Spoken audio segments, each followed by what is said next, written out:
All right, welcome everybody to today's State of the Industry brought to you by the American Association of Private Lenders. We'll get started here momentarily, let our attendees get settled in here. So give us about 30 seconds and we'll get started. Thank you all for joining.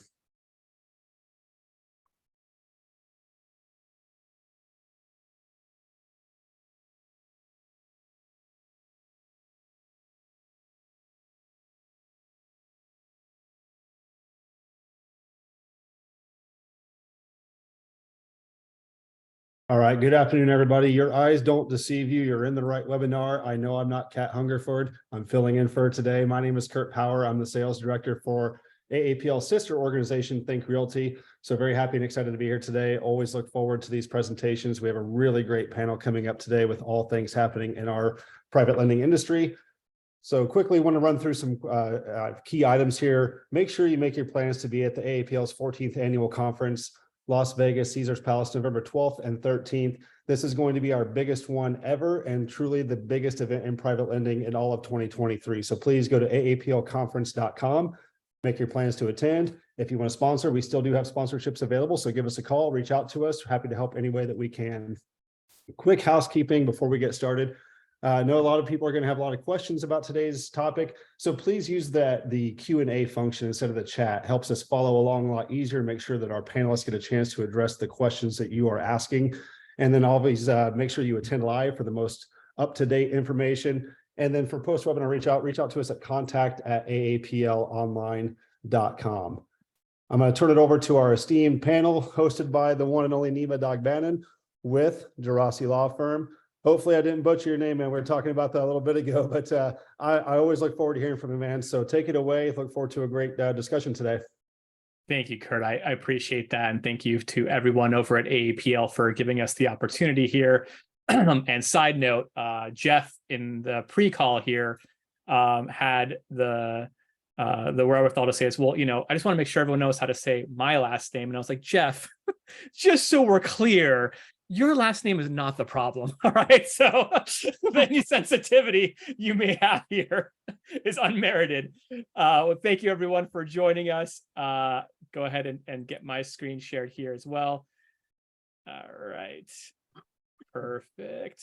And do that. Okay, perfect here. We're going to have our panel here. I'm really excited about our panelists. Today, they've done, better than the market has and have been able to do kind of defy odds. And so I'm always intrigued when companies are able to do that. And I thought it would be interesting to understand a little bit as to why and also get their insights into what they are seeing in the market today. So very excited about that. For those of you who have tuned into other State of the Industries before, you know that we will always start with kind of kicking off some of the industry data that we see on the lightning dock side of that, and we'll do that as well. And before we do either of those things, I have a special guest with me today, who's Matt Gunter with our law firm. He's one of our senior attorneys. And Matt has been tracking an issue specific to AAPL and can give some guidance on it. Related to loan modifications in California. There's a recent court case that we are watching right now. And if the interpretation sticks, it could really cause some chaos for loan modifications and loan forbearances in California. So let's go ahead and start with that first. So Matt, why don't you kind of tee off for us, what is the actual underlying issue? Sure. So as a lot of people are probably aware, so lenders in California who have a CFL license, they don't have to worry about going over a usury limit, which is the limit on interest rates in California. So if you have a license and you're lending under that license, don't worry about it. This is for the other kinds of lenders. The other kinds of lenders who are not licensed are subject to a 10% interest rate limit per year. But they can be exempt from it, and many follow this program where they have a DRE licensed broker arrange the loan on their behalf or on behalf of the borrower. And so in the involvement of a DRE licensed broker kind of gets them past that hurdle, and now they're exempt from usury. And for the many years, people have been modifying their loans. The loans themselves were exempt from the usury limitations. But now in the, just last year, there was a series of bankruptcy opinions, one after the other in kind of an appeal fashion, that decided that the statute that provides for that exemption, they read it very narrowly to determine that it doesn't apply to most kinds of modifications. And so the loan that was originally exempt is no longer exempt once it's modified. And in that case, even though the lender reduced its interest rate, it still didn't reduce it to below the limit, and therefore it was beyond the limit, and it was there unenforceable. So we got this a major problem for California loans that are being modified for the lenders who are relying upon a DRE licensed broker to arrange those.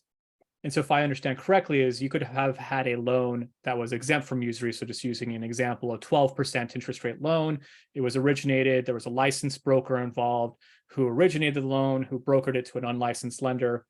And there's no problem, that loan is still okay. But when that lender goes to modify or enter into a forbearance of that loan, that's when a problem can now arise, even if they're reducing in the interest rate. So for example, if they reduce it from 12 to 11, they just turned an exempt loan into now a usurious loan through the modification. That's what's at stake here. That's right. So now there were some exceptions to that, but the exceptions have been really narrowly reduced. And there's kind of some gray area around the periphery here too. So it's incumbent upon lenders to really think about this and to kind of inquire as to whether their specific situation, their particular modification is going to fall into kind of this new trap. So that's why we really care here. I see you put up the next slide, which is exactly why do we care. So really any loan that was that not subject to the CFL license, but rather was arranged by the broker, you may have a problem. Most probably will. There are still a few exceptions available. There are still a couple nuances, but most will have a problem. So it's something definitely to think about. It's not an issue that's going to go away anytime soon. And so these court cases are vitally important. That's right. And I guess I'm sure many in the audience will say, well, what's the consequence, right? What happens if I take my originally exempt loan and now it's usurious because I exceeded the 10% limitation in California? What happens? And on the screen, we've got, the list of things that happen. From a practical application, I've seen this play out many times in California, because typically the way we see this happen is when there was no broker involved in the original transaction and people just wrote a usurious loan because they didn't know that they can't make loans without brokers in California. And so they, write a 12% loan, and 9 times out of 10, the penalty is no interest earned, right? So every dollar of interest you earn the entire life of the loan is forfeited back to the borrower, right? So it's not a reduction in principal, they return your principal, but it may be a reduction in the amount, because if they've paid you, I'll give you an example. If you did $1 million loan and you earn $100,000 of interest over the life of the loan, that $100,000 goes back to your borrower. And so you're going to get $900,000 to pay off your loan. That's how that plays out typically when you're in California. Right, exactly. So when, let's talk about for a second is, when does this happen? When do you need to be nervous about this? Anytime you're making a modification in California. Again, if you're not a licensed lender and you're relying upon the broker exemption, you need to be thinking about it. Again, there are some types of modifications that might not fall under this, some types of loans that might not fall under this, but it's now much narrower scope than before. So think about it. You contact your attorney, whether it's Gerasi or somebody else. You need to discuss it with somebody who understands the nuances here. I myself have made myself available to any current clients or future clients, anybody who's watching this who might have a question. Feel free to contact me. I will be happy to go through it. And the one big caveat here, if I understand correctly, is if you are licensed as a California finance lender and you originated the loan under a California finance lender license and you continue to hold the loan in that California finance lender licensed company, that loan, you can continue to modify, forbear, you continue to retain the usury exemption for those loans. So this is really when either one of two things happens. You used a licensed broker to originate the original loan, and you were not licensed as a California finance lender, or you may have even originated as a California finance lender, but you've subsequently sold it to someone other than a licensed California finance lender, right? Right. So the purchaser may have some issues here as well. Right, because they're the ones that are not being regulated, and then that's who California is trying to protect. They're trying to protect people from the unregulated. So then walk me through what AAPL is doing as it pertains to trying to fight this action. Sure. So as I mentioned, there was a series of court cases, a bankruptcy court, then a bankruptcy appeal, and now the Ninth Circuit, which is the spot just before the U.S. Supreme Court. The Ninth Circuit covers the entire West Coast. So the Ninth Circuit now is hearing an appeal from the lender who was unhappy with the result, obviously the absurd conclusion that the bankruptcy courts came to. And so they're in the process of writing their own briefs, both sides. And what Gerasi has done as general counsel and on behalf of AAPL is what's called an amicus brief, a friend of the court brief. We're trying to support and bolster the argument of the lender's side, the lender's point of view, and provide the court with kind of another way of looking at this to prevent the absurd result. The likelihood of that success, is debatable. So it might end up being a legislative fix down the road. It's really just about the way that the statute was written. It was written, it started in 1983, which is actually a very well-written statute. It was much broader. In 1985, they narrowed it, but again, everybody didn't interpret the narrowing language to really have much consequence. And now the court has picked up on that nuance and has significantly narrowed its scope. So the legislative response is something that we're also going to look at.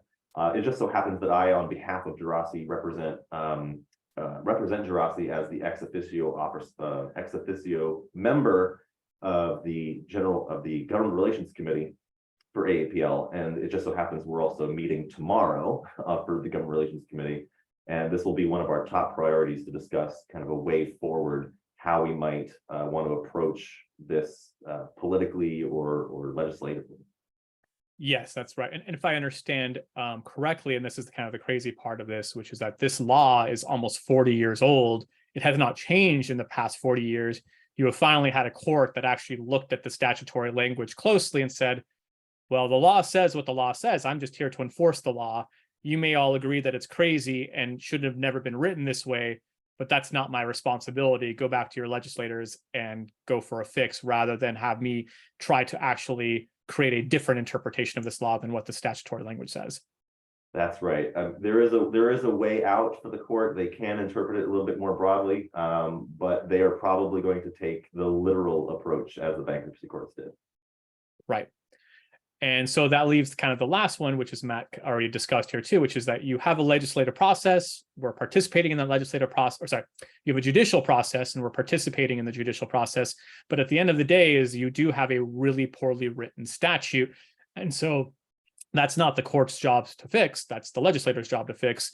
And so for those of you who received the email yesterday from AAPL, I know our organization also sent out an email. California Mortgage Association is a local private lending organization within California. They do have a political action committee. They do have dedicated lobbyists at the California state level that advocate on these specific issues. So for those that want to engage in how can you help, we're encouraging members to do that. Obviously, we will continue our advocacy here at AAPL, which is our primary tactic in legislative arenas and is also highly successful, but it's a all hands on deck type approach, and we'll obviously continue to advise on this. I did see one question in the Q&A box about who you need to use for a modification. So there's two different kind of facts that are present here. One is if you had a broker who arranged a loan to an unlicensed lender at the outset, right? So non-CFL lender, and they broker the loan to them. The traditional understanding of the law would say is go back to that same broker if you want to modify the loan, right? That's how you maintain your usury exemption. This statute, as it's written, says, well, no, it's actually not that broker, and it's not just any broker. It's the broker who helped buy and sell the property in the first place. That's the broker that you should be using, which, as we all know, is a ludicrous result because that buying, selling broker had nothing to do with the financing of this transaction. So they couldn't do it if they wanted to because they just don't know how to deal with any loan related activity.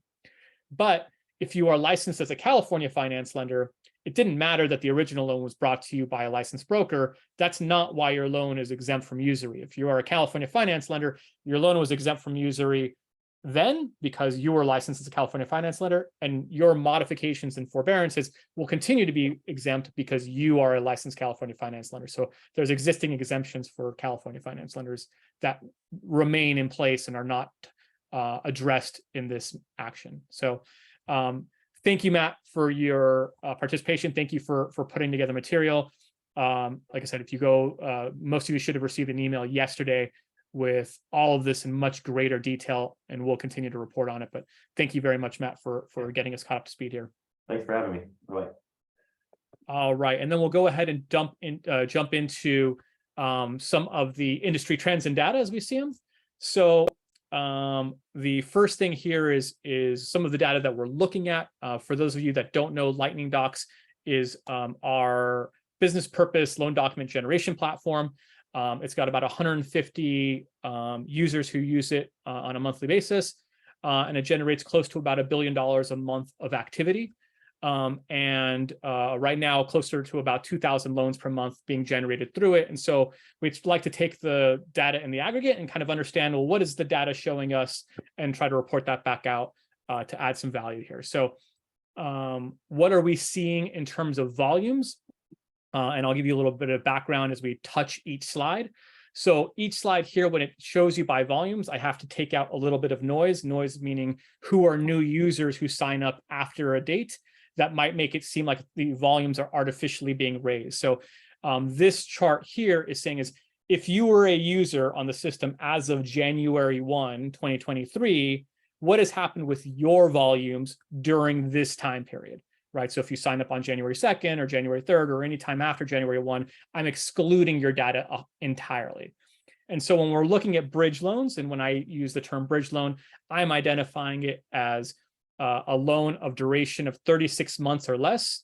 That's what I'm looking at in the data set here. And that's got other features. So for example, interest only, these sorts of things, but it's really duration is what I'm looking at primarily for purposes of looking at the data. So back in January and February, still fairly low volumes, huge uptick in March, and have stayed kind of, right in that range, right? Almost 1,000 in March, a little bit of a downtick in April, but right about that 1,000 level again. So we're seeing somewhat of a flatlining or a new normal, if we want to call it there, at least for this part of the cycle. But let's look at the data. And so going back into this data set, I have now changed the underlying criteria. I'm now no longer looking at users back on January 1. I'm looking at users back on March 1 of 2022.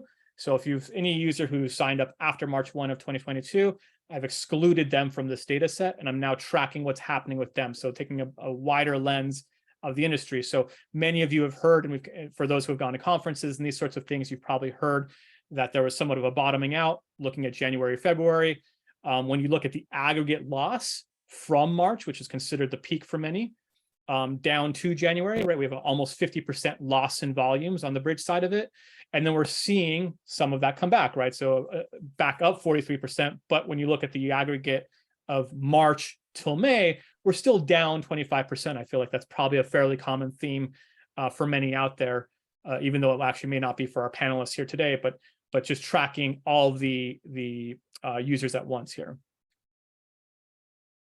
The next thing here is just tracking average national interest rates. I always tell people take this with a grain of salt because it's a national rate over 2,000 loans. So, there's a component here of markets are local. And when we'll do some more of this in upcoming Save the Industries, where we'll kind of pinpoint a little bit closer within the states, and particularly at the county level. That's when you start seeing huge adjustments. So, a state like California might have a statewide average of 11.2, but you'll see loans down in the 9s, and then you'll see loans in the 12s. A lot of that's based on the county in which people are lending in, will dictate the market adjustment specific to there. But on a national average, what you're seeing here is an average pretty consistent floating from as low as, just a touch under 11 to right now 11.22. Similarly, average loan size is hovering right there in the low $400,000 range for the bridge product. When you want to look at that and says what makes up 11.22 nationally, here's the segmentation. We've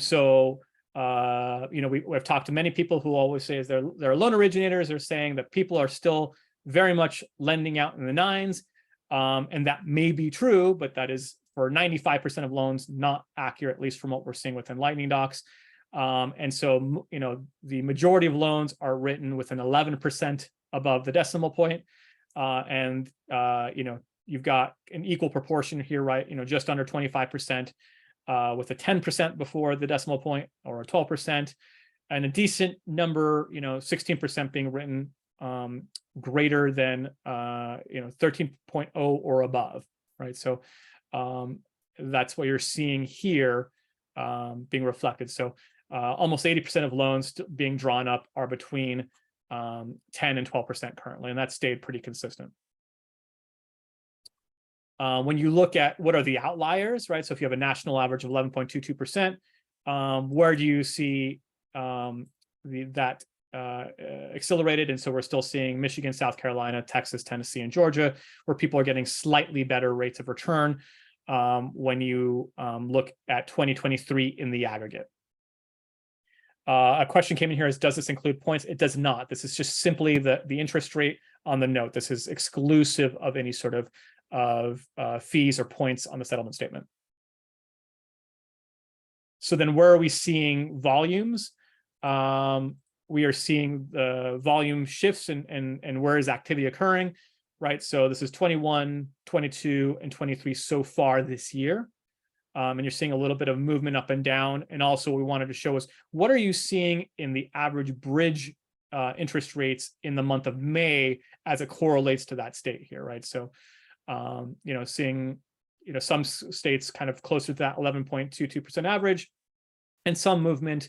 New Jersey is making the greatest amount of movement by volumes on the bridge side, but a lot of kind of status quo with the top three states, which I don't think come as a great surprise to most that particularly those that lend nationally.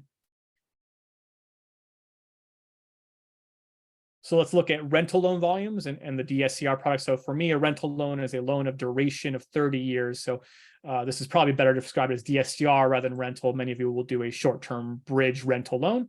That's not what this is. This is a stabilized 30-year rental, and the DSCR specifically. And just kind of a continued growth here, less volatility when we look at the data here in January through May. And continued kind of moderation and growth.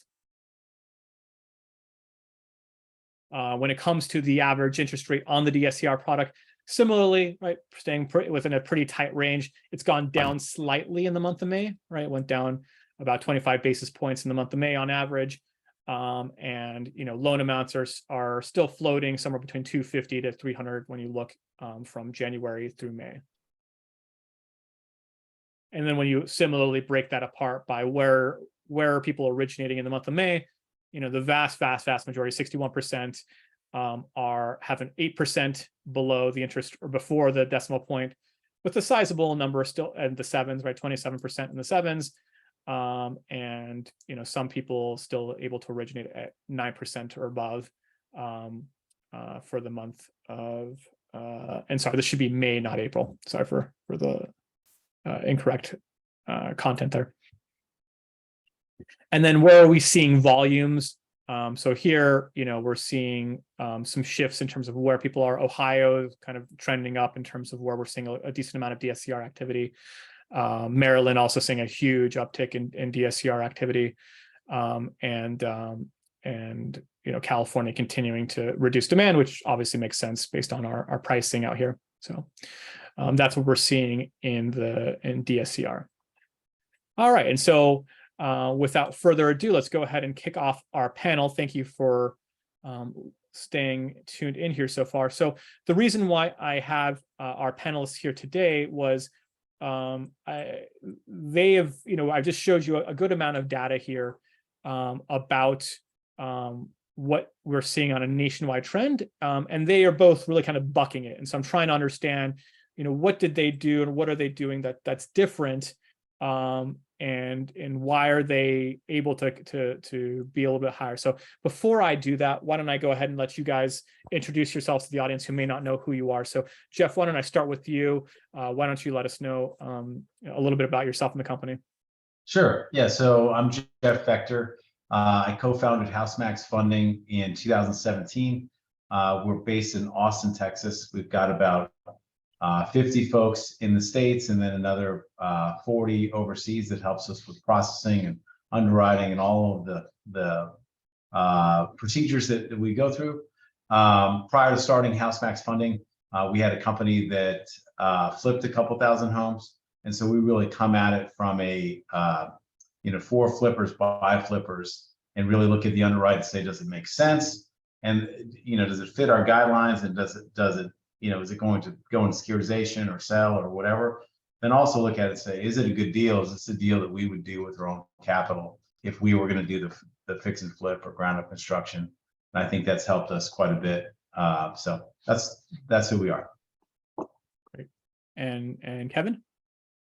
Kevin Werner. I'm a co-founder and the CEO of Renovo Financial. We started Renovo in 2011 and coming out of the financial crisis. My background before Renovo was also in lending. So I come at it more as a lender than probably Jeff as a flipper.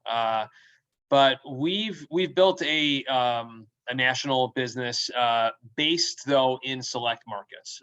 We don't lend in every market. We only, we've kind of identified 15 to 20 markets that we really like, that we think make sense for our style of lending, which is really hands-on.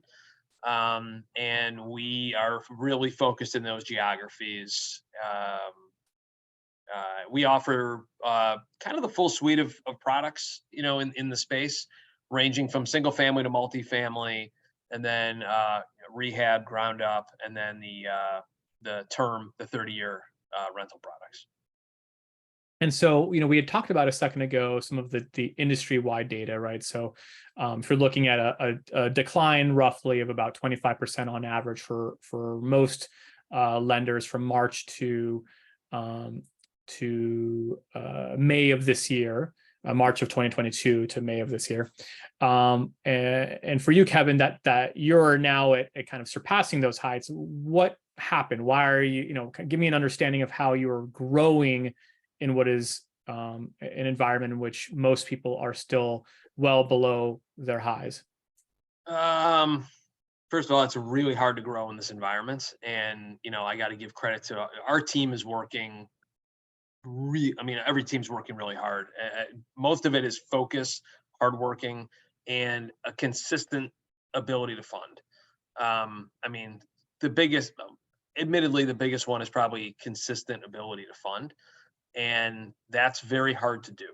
That, in some ways, what we talk about here at Renovo is like, try not to get, too high or too low. Meaning when things are going crazy, try not to go too crazy, and don't get away from fundamental lending. Don't get away from things that really matter. I was on a panel recently and someone talked about getting back to basics. I was like, who told you to leave basics to begin with? Like, we really got to be careful not to get too high or too low. And what I mean by that is sometimes people also get they pull back the reins too much. And I think it's an art and science. And, for us, we've been doing this. Some members of our team have been doing this now for 20 years together. Renovo is 12 years old, but some of us have been working together since before Renovo in the lending capacity. So we've seen up markets and down markets, and we're working really hard every single day to try to just be consistent at the end of the day. And that means it takes a lot of work with our lenders. People lend to us too. Banks lend to us.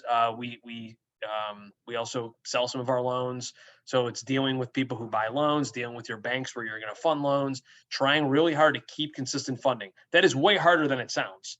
And I know that that's probably been one of the biggest problems in our space is inconsistent funding, in the last 6 to 12 months. So for us, knock on wood, we've had fairly consistent funding over the last year. And We did slow down though. I mean, we slowed down a little bit toward the end of last year. Mhm. I think our team was admittedly exhausted from the rate, I don't know what to call it, the rate chaos, right? The rate 2022 was rate chaos. And admittedly, it tired us out. You know, our team was beat up and exhausted. And then but I would say if you looked at our volumes, it did kind of match a little bit of the trends, although, you know, thank goodness we've been a little bit ahead of that. But we were able to kind of come out in 2023 pretty strong, and in some ways started hitting the gas 60 days ago, and it's been paying off. And help me understand, you know, get a little bit more granular on the consistent ability to fund. Like, how does that manifest? What are you doing? What are the active steps you're taking to protect that? So first of all, you gotta make sure that you have solid foundational funding. You know, how are you funding your business? Are you funding it through a fund? Are you selling loans? Are you holding all your loans? I mean, all of us in the industry, I don't know if everyone does it exactly the same. I don't think anyone does it exactly the same. So a lot of thought has to go into what's your foundational funding, and also, you know, raise money when you can. You know, I learned this phrase a long time ago: when the appetizer tray goes by, grab a few. When it's fundraising time, fundraise. When the market's good, take the money, and hold on to it, because when times are tough, you can't raise money, and it's really hard. And so I would, you know, so one thing is having a good foundation, trying really hard that when capital is available, try to lock it in, even if it's even if it's more expensive. Right. Lock it in, and don't negotiate with your investors down to the last basis point or down to the last dollar. Let your investors make some money a little bit and let them give you certainty and flexibility. As a private lender, you got to have certainty and flexibility. So don't try to negotiate. Don't think you're so smart and you're going to negotiate the last nickel out of your investor's pocket. I learned a long time ago that you pay for that. You will pay for it down the road when you need a favor or you need something. Oh, no, you know. So being really cautious on letting your investors, you know, make some money is important. And I guess that's a question for you is, you know, there is we in our last state of the market, we had some of the institutional investors, you know, we had Nomura and we had Piper Sandler on here talking about their vantage point, and they were pretty gloomy in their assessment, which makes sense in their business. And so much of the space is necessarily predicated upon uncommitted capital, right? And being able to operate in an environment in which you don't have a guarantee sitting on the other end of it. So, you know, is it that you've been able to kind of just sit there and says, hey, you know, we try to be so relational up front so that we have more of a commitment, or is it no, we actually created commitments on day one? I mean, what did you do here? We have both. We have committed and uncommitted capital. And the other thing that again, it depends on everyone's business model. We service every loan we ever made. We service our bridge, we service our DSCR 30-year loans, we service every single loan. And to us, loan performance starts at loan performance. If your loans are performing, you got a decent shot of keeping your funding moving. If your loans stop performing, you have a bad chance of keeping your funding moving. And I think it also depends, even if your loans are sold and you're not servicing them, you know, we use the phrase around here at Renovo that every loan that we make is stamped made by Renovo. That loan, if it ends up in a securitization or if it ends up somewhere else, if it performs poorly, we're going to be judged by it. So you have to make it's old school. You got to make good loans that make the payments and be hands-on your loan portfolio.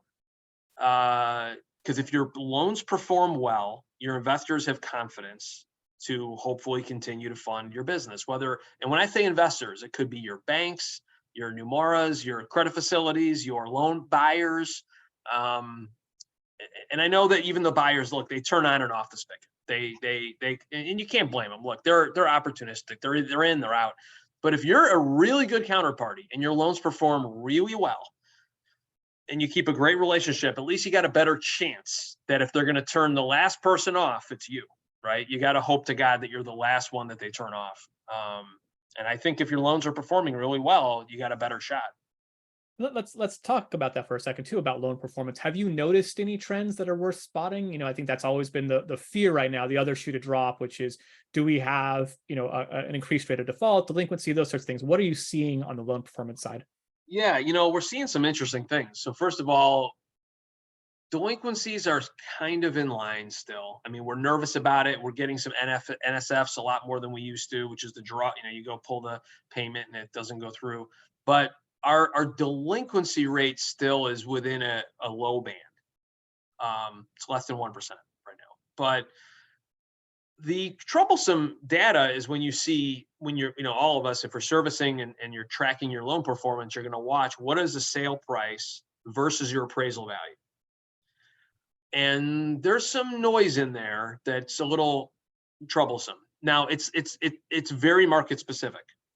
It's market specific and it's price point specific. Those are the two things you just see a lot of data in. So if you're looking at the markets, you'll see, the West Coast is probably taking arguably the biggest hit in appraisal value versus realized sale. And the biggest segment of those hits has been taken in the, let's call it luxury single family, which is probably 4 million and above or 3 million and above. And some parts of the country, though, there's some parts of the country like Texas that if you're in the lower price points, like call it sub 500,000 or 750, exit prices actually are exceeding appraisal values from 6 months ago. So that's a bright spot. Now, if you look at our portfolio, it's like neutral because we're in about 17 markets, 15, 17, and they're a little bit all over the place. That's why you got to pull back and say, okay, what's it doing on the West Coast? What's it doing on the East Coast? What's it doing? What are the MSAs and what are the price points? And look, it's probably going to start to drive loan buyer mentality. Right. They're going to cut back LTVs on certain price points above a certain number. I don't know if anyone will dictate based on geography, although they probably should. And so based on what you're seeing right now, are you making policy implementations based on this, or is it more so just monitor? What are you doing with this data now? Yeah, I mean, we're policy is one thing. It's also just practical day-to-day borrower specific, geo specific thoughts.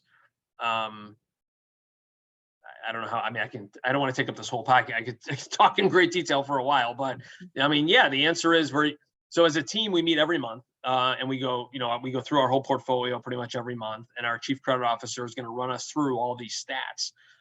And we're looking at all this stuff. And then our underwriting team is executing on that, every single day. So in certain geographies, or put it this way, in certain geos at certain price points, we're going to probably be a little more aggressive on things like LTC and LTV than we're going to be in a market where, the exit values are off and we haven't seen a recovery yet. So right. in that sense, you don't know if they're going to keep going down.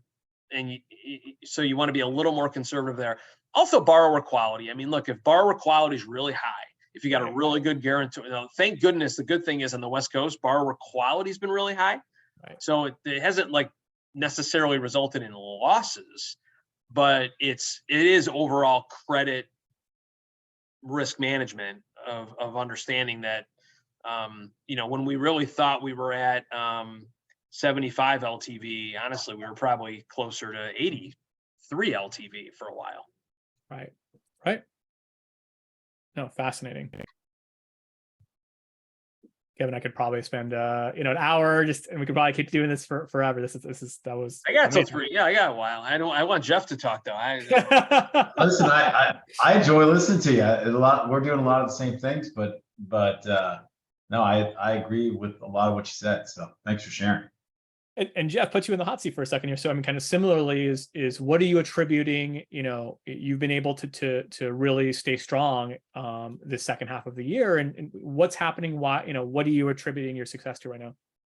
Yeah, I think something that Kevin said about we really did flee to safety during the interest rate, whatever we're going to name it. We need to come up with a name. of the interest rate issues that we've had over the last year. But we really fled to safety, and we were probably down maybe 75% from our peak at the end of last year or into the summer. And we said, you know, we just want to make sure that we're not making big mistakes on our, you know, there was interest rate discovery. We didn't know what the interest rates really should have been, how high the Fed is going to go, and will we have consistent takeout partners for those loans. We balance sheet a small percentage of what we originate. Most of what we originate is to sell, and so we needed to make sure that we had good takeouts. You know, ultimately, it's exactly what Kevin said of treating your counterparties really, really well, so that you're one of the last people to be shut off, because they only have a limited amount of capital too. There's not an abundance of capital. Securitizations aren't happening weekly like they were in 21 and 22, in early 22. So it's not like your capital providers could just continue to get unlimited capital. So they have lots of options of loans to buy. You need them to buy from you. So you've got to, you know, really have good processes. So we slowed our funding way down until we knew exactly what the rate environment looked like, and we could get a handle on our underwrite. And then we've been able to we still continue to serve our best borrowers, but we've been able to kind of build back from that low. But ultimately, it's similar to what Kevin said. It's really being close to your partners. Don't try and get that last dime out of them or nickel out of them, like you said, because if they don't see the value in you and your organization and feel comfortable that you're going to be a good steward for their capital, they're just going to go to the next person that's, you know, calling them 10 times a week as well. So you really got to treat your capital really, really well. Money is a funny way of going where it's treated best. And it's true in all kinds of environments, or at least in my perspective, it's kind of true. So, you know, we think about that a lot. Yep. And Jeff, you said something that I wanted to key in on, which was the rate environment and kind of getting comfortable with that, right? Give me an understanding from your perspective of when you became comfortable and why. Yeah, I mean, it was an interesting dynamic, right? Because there were players in the market. We all knew rates needed to go up. There were players in the market that weren't raising the rates in line with, you know, cost of capital and where we all thought it should go. And so we wanted, the questions are, do you try and be competitive and, you know, fight for these low rates that ultimately you might have to sell below par down the road? Or do you say, let's just don't screw it up during this period of time? So once we got to a place where we knew capital was going to be able to buy the loans or be able to finance the loans, right? Because the ones we finance have floating rate capital. Once we got to a place where we knew we had profitable loans, then we would ramp it up. I mean, our rates are similar to what you shared today. It's like you looked at our capital markets report when you presented on the interest rate earlier. I think, you know, allows us to originate the nines for our very, very best borrowers and higher than that. But so yeah, I mean, feeling good about the capital and the takeouts. They're ultimately, like Kevin said, they can turn that off and on whenever they want, right? The golden rule, they have the gold, they make the rules on the capital providers. And so it took a little bit of the capital providers saying, yeah, I do feel good about being able to deploy capital in this environment, and then being super close with them so that we could do meaningful volume. And so, you know, both of you have a very significant kind of capital market strategy and tons of counterparties that you're working with. When you're having conversations with them today and in the past 30 days, what is their sentiment, right? What are they thinking about the market, and how are they discussing with you and giving you an understanding of the future of capital for us? Kevin, I'll jump in and then love to hear what you have to say. But there's a lot of capital providers out there that they're now starting to deploy capital again. We are trying to stick to, you know, like I said, we sell most of the loans that we originate. we're trying to stick close to 3 or 4 of them where we can deliver meaningful volume so that we can treat them well and that they count on our volume as well, rather than just go out to the best bid at all times and work with 9 or 10 different counterparties. So we do feel like there are competitive bids in the space. I'm seeing the buy rates and the leverages start to normalize, and the capital providers starting to see that there are other bids out there, and they're starting to tighten, raise the LTVs a bit and be a little more flexible there and bring their buy rates down. They are starting to understand it's a competitive environment again, where 8 months ago it wasn't a competitive environment. If they were looking to buy it, they can name the price. So that's what I'm seeing. What are you seeing, Kevin? Yeah, I would actually say the same thing. I think like maybe it seems like 4 to 8 weeks ago, things felt like they were getting more, there was more capital swirling around. We started to get some inbound calls actually from some, kind of brand name places. And we're like, it's okay, interesting. So I would say it does seem like there's capital. Remember, like, private debt is still a good asset class, right? There's money, there's allocations that have to go somewhere. Private debt's a good asset class, and real estate is a good asset class. And within real estate, there's not many as good as housing right now. I mean, office, not good. You got a bunch of them that are not great, and then single family residential is still a pretty good theme. So I think that that's driving some money, around the space. And also, this is our opinion. I think it's getting to a point where there might be actually more money that wants to be in the space than good product being produced. I don't know that there's a lot of good product being produced either right now. And some of the biggest players, don't forget, are captive in the end. They're owned by a capital, source. So some of the biggest players are captive. So their product doesn't make it out into the market. So anyone that it feels like it might be getting to the point where I don't want to jinx it, but there's more capital out there, arguably with less volume available. Yeah, I think to add to that, Kevin, the loans that we're seeing come through or underwrite have smaller renovation budgets than they had previously. And really what I attribute that to is if you think back 18 months ago, if you were trying to buy a house for yourself to live in, Austin, Texas, there's 20 offers on each house. Well, only one of them gets it. The other 19 need to find somewhere to live. Out of that 19, some of those folks are saying, well, I'm handy. I'm going to go buy this investment grade asset, and they don't need entrepreneurial profit. So they can just buy it for more than our rational acting investors, right? And then you have this other group, the first time flippers or second time flippers, I call them HGTV addicts, right?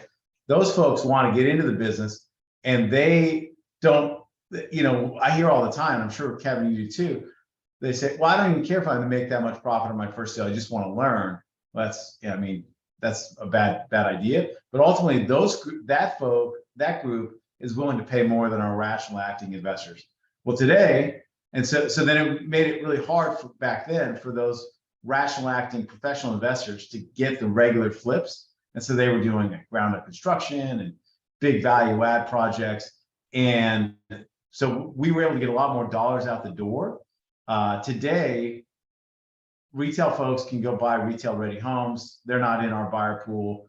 And the first timers are, either not doing it or can't get financing. And so we're seeing like the borrower credit profile get way better. And our renovations go from, 125,000 to 70,000 on kind of an average. It's easier execution, easier exit, easier underwrite, less municipality risk. All those things are better. And I think that's going to drive, I look forward to that. That's the way our market always should have been. And I look forward to that, seeing that performance from today to the next 18 months, because there's just easier deals being won by our rational acting investors, our borrowers. So I think there's just less dollars going out too, that, they don't care how many loans they get. The capital providers, the people that are buying loans from us don't care how many loans they get. They want to see how many dollars they can get out the door, and it's just takes more units for us. We have to fund more units to get to satisfy their appetite. Yeah, it's that, just to put a few concepts together of what we're saying right now. What we saw maybe 6 or 9 months ago, that our average I'm making up these numbers, but let's say our average borrower went from doing 10 deals a year to 5. For whatever reason, they were scared about inflation, they couldn't find good deals, they were stuck in some legacy deals, whatever it was.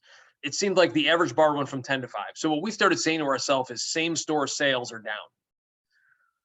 If that makes sense, right? So if you're a lender and you only have X amount of borrowers you have 100 borrowers, well, they're going to do half the volume. So you're either going to have to get comfortable doing half the volume, or you better go out and find double the borrowers. Right. So I will say 6 or 9 months ago, we made a decision and said, hey, we got to go get more borrowers. We got to get market share. We got to go because their borrowers are going to do less per project. We think that's ultimately, to Jeff's point, not a bad thing. It's a good thing, but we don't necessarily like shrinking very much. So we're like, let's figure out how we go open more stores, meaning get more borrowers, right? If same store sales are down, let's see if we can get there by opening more stores, getting more borrowers. And are you seeing in 2023, are you seeing that volume start to increase? The same store sales, or are you kind of seeing a similar appetite at that level? No, we're seeing that. I don't think the borrower, I don't think the individual borrowers are doing any more necessarily right now. For us, any growth is primarily coming from new borrower, kind of acquisition, and don't lose the old ones. If you've lent to someone before and they've paid you off a number of times, odds are they will continue to do that. So don't let the good ones go. But if you want to grow, you probably have to continue to find new borrowers, hopefully good ones. And look, let's also say there's been a lot of shakeup in the industry. So there's certain markets where there's been a lot of borrowers available to at least have discussions with. No, that makes a ton of sense. Do you see, one of the things that I a few months ago, there was, I don't know if panic's right, but there's a good sense of challenge related to loan payoffs, right? So requirement to continue to extend out. And there was a fear of, hey, when do I stop being so conciliatory? Because at some point, you need to pay off my loan, and whether that's, coming to terms with the current market rates, or just coming to terms with that you're not going to get the value you were looking for. What are you seeing on maturities? Kevin, you can jump in. It's a big discussion here right now. It's nuanced. I mean, first of all, there's a lot of maturities, and we work super hard on this, and we try to get ahead of it. We really try to get in front of our borrower 60 days at least before their maturity, and 90 days, and figure out what's happening. And rate adjustments are tough, because there's some borrowers who, were in the 8s at a period of time, and now you're telling them they got to be at 11, and they're, now it makes all the rational sense in the world. Of course you got to be at 11, of course you got to have a higher rate. So I don't know if when you say what we're seeing is it's a lot of work right now, because if it's an old legacy project and it's still around, it probably had a little bit of stress to it. Maybe the budget overran, maybe maybe it's selling slow, and the borrowers, the last thing they want to do is pay more interest on that loan. Right. We try to find a happy medium. We try to, first extension with us is a little bit easy. I don't want to say easy from a credit perspective, but probably easy from a cost perspective. Right. But by the time you get to a second, third extension, it's kind of like, how many times are you going to tell us the same story? Right. Eventually you've got to take a hard line and start taking requiring pay downs. Right. Escalating pain basically for time, and trying to make it that at some point the music will stop from your perspective. Yeah, we just had one, honestly, the other day. It was unfortunate.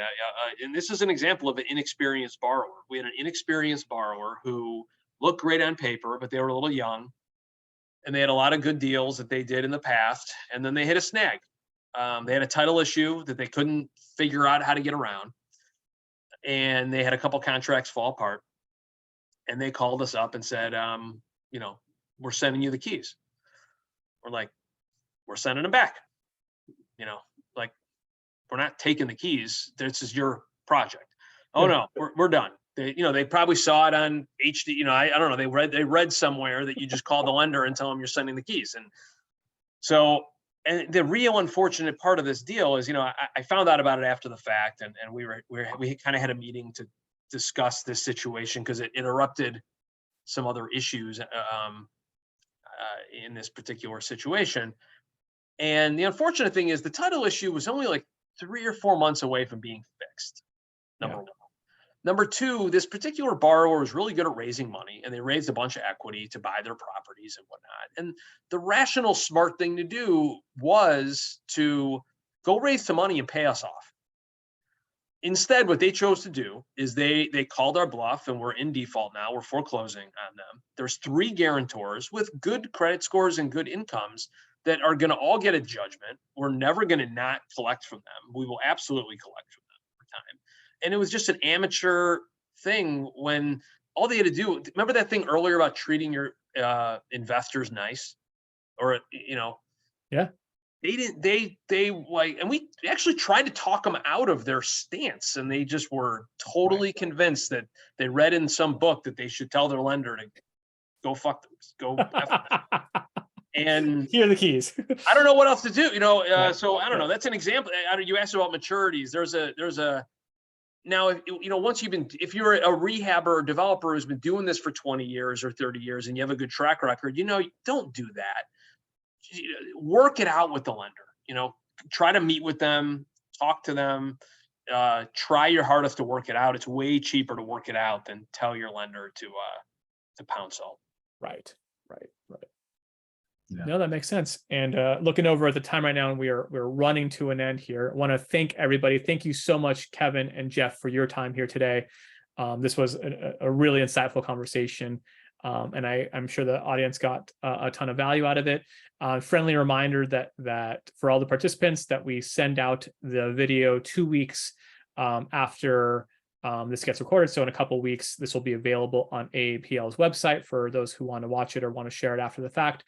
Otherwise, I'll go ahead and share the emails again for anyone who wants to get in touch with, Kevin or Jeff. If you got any questions, I've definitely learned my fair share today. Otherwise, thank you, gentlemen, for your time. Any parting words for our audience? Nema, one last thing. For all the folks that are worried about the CFL licensing in California, Gerasi helped me with my licensing. It was painless and seamless. And so if you guys need licensing, Gerasi helped me, and it was a great process. We're glad we did it with you guys. So thank you, Jeff. And the check's in the mail, bud. Yeah, I appreciate that. Thank you, Jeff. Well, same here. For whatever it's worth, they help us with all of our licensing, and they we use Lightning Docs, and we love it. We use Lightning Docs also. Thank you, guys. Again, appreciate it. Always appreciate. I look for my check. I'm looking for my check. All right. Yeah, your check's coming too, Kevin. No problem. All right. Appreciate it, guys. Hey, all right, great everyone. to be with you guys. Thank you. Yep. Thanks for having us. Take care. Have a good one.